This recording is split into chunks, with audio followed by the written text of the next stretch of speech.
Hello and welcome. My name is Roy Fang, and today I'll be your host. Welcome to the Langara Voice podcast. In this episode, I'll be talking about the Hollywood writers and actor strikes. For the last few months, writers from the Writers Guild of America, also known as the WGA, and actors from the Screen Actors Guild American Federation of Television and Radio Artists, also known as SAG-AFTRA, went on strike regarding a labor dispute with the Alliance of Motion Picture and Television Producers. This story's focus has undergone many changes.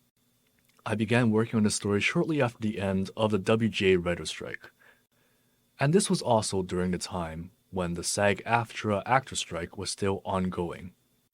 My initial focus was on Vancouver-based actors and how their situations have changed since the end of the writer's strike. I first contacted Sarah Angel about how the strikes have affected her work. In terms of my core income, yes, it has definitely been affected by it.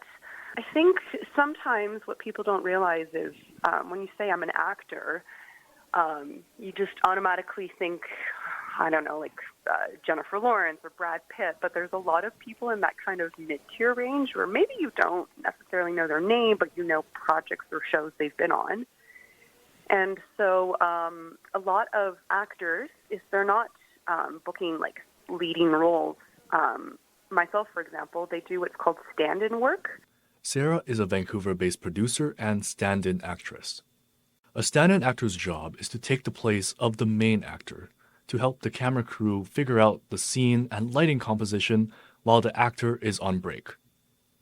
Oftentimes, a stand-in's appearance will be very similar to the main actor's appearance. When I'm not booking active roles on screen, that's actually one of my main sources of income, and I was doing quite well, actually, and then the strike happened, and I completely lost that side source of income. Sarah's film production work has also been affected, impacting her income. Although her most recent short film is independent-based and not tied to any unions, she emphasizes that supporting the strikes is still very important to her. It's we're very mindful that we support what's going on, but also we still want to make our stuff too. Only a few days after I talked to Sarah, however, on November 8th, 2023, SAG-AFTRA reached an agreement with the Alliance of Motion Picture and Television Producers, marking the end of the actor strike. Soon after, I talked to Sarah again. It's kind of tricky because I know I'm definitely happy that the strike is over, but there are some clauses in the strike that actors especially, are a little dissatisfied with.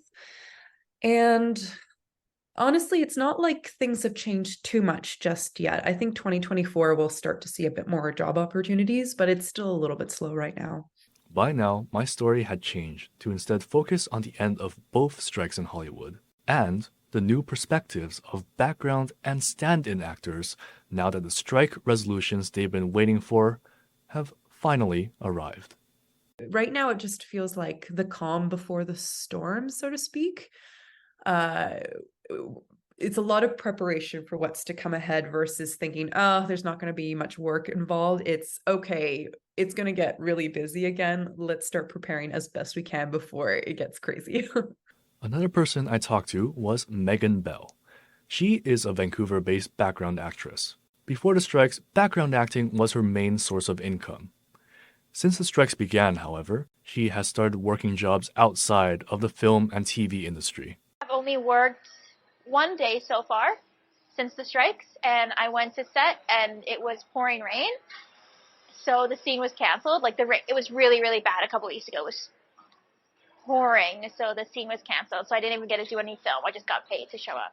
I think that it's been a hard 6 months for all of us, but in the end of the day, if we didn't do this, then the studios would definitely have just gone right through and gotten rid of background performers entirely, essentially. They would do that in the States and they would come here and do that. It may take time to know how the resolution of the strikes will affect the industry. Multiple months maybe, and it could be for the better or for the worse. However, the one thing we do know is that actors and producers are optimistic and excited to go back to work and continue doing the jobs they love doing. This has been Roy Fang, and thank you for listening to the Langara Voice podcast.